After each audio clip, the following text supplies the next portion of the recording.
नमस्कार, मैं स्वतंत्र कुमार और आप सभी का स्वागत करता हूं आपके अपने चैनल शॉर्ट हैंड टीम पर। तो दोस्तों, आज के इस वीडियो में दैनिक जागरण के संपादकीय से 429 शब्दों के डिक्टेशन को हम लोग लेने वाले हैं। इसे हम दो अलग अलग स्पीड में लेंगे। पहली बार में 80 की स्पीड में, तो दूसरी और आखिरी बार में इसी डिक्टेशन को हम लोग 90 की स्पीड में लेने वाले हैं। अगर आपको इस डिक्टेशन के PDF की ज़रूरत है या इसमें आए हुए महत्वपूर्ण शब्दों के आउटलाइंस को जानना चाहते हैं तो आप हमारे टेलीग्राम ग्रुप को ज्वाइन कर सकते हैं। लिंक इसी वीडियो के ठीक नीचे डिस्क्रिप्शन बॉक्स में आपको मिल जाएगा। तो 80 की स्पीड में आपका डिक्टेशन स्टार्ट होगा। 5 सेकंड के बाद, तब तक के लिए आप रेडी रहें।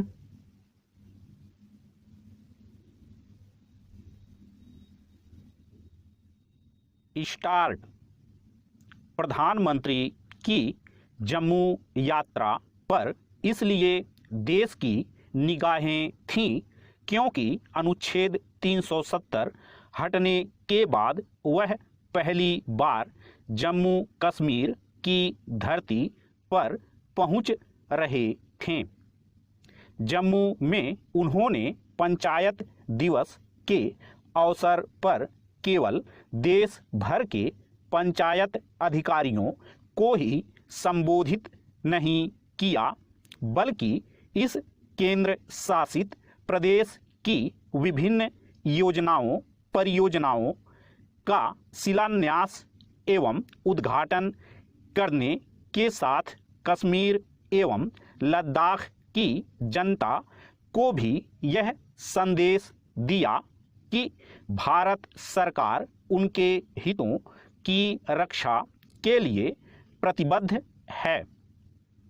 उन्होंने जम्मू कश्मीर में किए गए कार्यों का विवरण देकर यह भी रेखांकित किया कि अब कैसे विकास एवं जन कल्याण के काम तेजी से हो रहे हैं। उन्होंने इन शब्दों के साथ युवाओं का ध्यान विशेष रूप से आकर्षित किया कि आपके माता पिता दादा दादी को जिन मुसीबतों का सामना करना पड़ा उनका आपको कभी सामना नहीं करना पड़ेगा। उन्होंने साफ कहा कि वह अपने इस वचन को पूरा करके दिखाएंगे। आशा की जाती है कि उनकी इन बातों का सकारात्मक असर पड़ेगा। वैसे भी बीते कुछ समय में वहाँ अनेक ऐसे काम हुए हैं जो पहले नहीं हुए। इनमें विदेश से निवेश भी शामिल है। पैरा। निसंदेह अनुच्छेद 370 हटने के बाद से जम्मू कश्मीर में बहुत कुछ बदला है और यह बदलाव दिखने भी लगा है, लेकिन अभी बहुत कुछ होना शेष है। वहाँ देर सबेर और संभवतः परिसीमन की प्रक्रिया पूरी होने के बाद विधानसभा चुनाव तो होंगे ही, लेकिन चुनाव कराने के पहले आतंकवाद का पूरी तरह लगाम लगाने की जो चुनौती है उससे भी पार पाना होगा। तमाम आतंकियों के सफाए के बाद भी कश्मीर में जिस तरह रह कर आतंकी घटनाएं हो रही हैं, उनके चलते कश्मीरी हिंदुओं की वापसी फिलहाल संभव नहीं दिख रही। भले ही कुछ भी करना पड़े, इस काम को संभव बनाना होगा, क्योंकि तभी आतंकियों और उनके समर्थकों को यह संदेश जाएगा कि उनकी दाल गलने वाली नहीं है। यह भी सर्वथा उचित होगा कि जम्मू कश्मीर विधानसभा में कश्मीरी हिंदुओं और सिखों के लिए कुछ सीटें आरक्षित की जाएं। परिसीमन के जरिए यह जो एक अवसर मिल रहा है उसे गंवाया नहीं जाना चाहिए। यह काम इसलिए प्राथमिकता के आधार पर होना चाहिए क्योंकि यदि ऐसा कुछ नहीं किया जाता तो अनुच्छेद 370 हटाने का उद्देश्य हासिल करने में देर हो सकती है।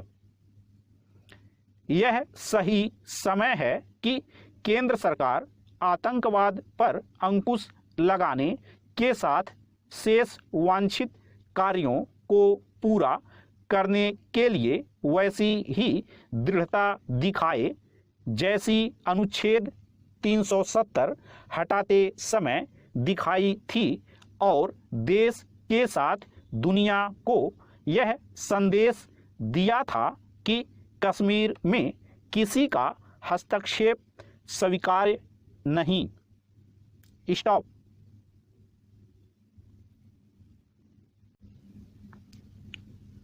दोस्तों दूसरी बार में इसी डिक्टेशन को हम लोग 90 की स्पीड में लेंगे और आपका समय स्टार्ट होगा 5 सेकंड के बाद। तब तक के लिए आप रेडी रहें।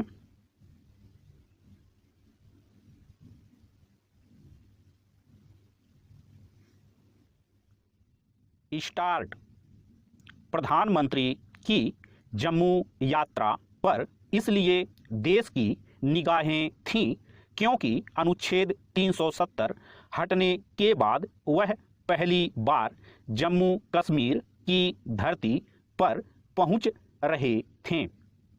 जम्मू में उन्होंने पंचायत दिवस के अवसर पर केवल देश भर के पंचायत अधिकारियों को ही संबोधित नहीं किया बल्कि इस केंद्र शासित प्रदेश की विभिन्न योजनाओं परियोजनाओं का शिलान्यास एवं उद्घाटन करने के साथ कश्मीर एवं लद्दाख की जनता को भी यह संदेश दिया कि भारत सरकार उनके हितों की रक्षा के लिए प्रतिबद्ध है। उन्होंने जम्मू कश्मीर में किए गए कार्यों का विवरण देकर यह भी रेखांकित किया कि अब कैसे विकास एवं जन कल्याण के काम तेजी से हो रहे हैं। उन्होंने इन शब्दों के साथ युवाओं का ध्यान विशेष रूप से आकर्षित किया कि आपके माता पिता दादा दादी को जिन मुसीबतों का सामना करना पड़ा उनका आपको कभी सामना नहीं करना पड़ेगा। उन्होंने साफ कहा कि वह अपने इस वचन को पूरा करके दिखाएंगे। आशा की जाती है कि उनकी इन बातों का सकारात्मक असर पड़ेगा। वैसे भी बीते कुछ समय में वहाँ अनेक ऐसे काम हुए हैं जो पहले नहीं हुए। इनमें विदेश से निवेश भी शामिल है। पैरा।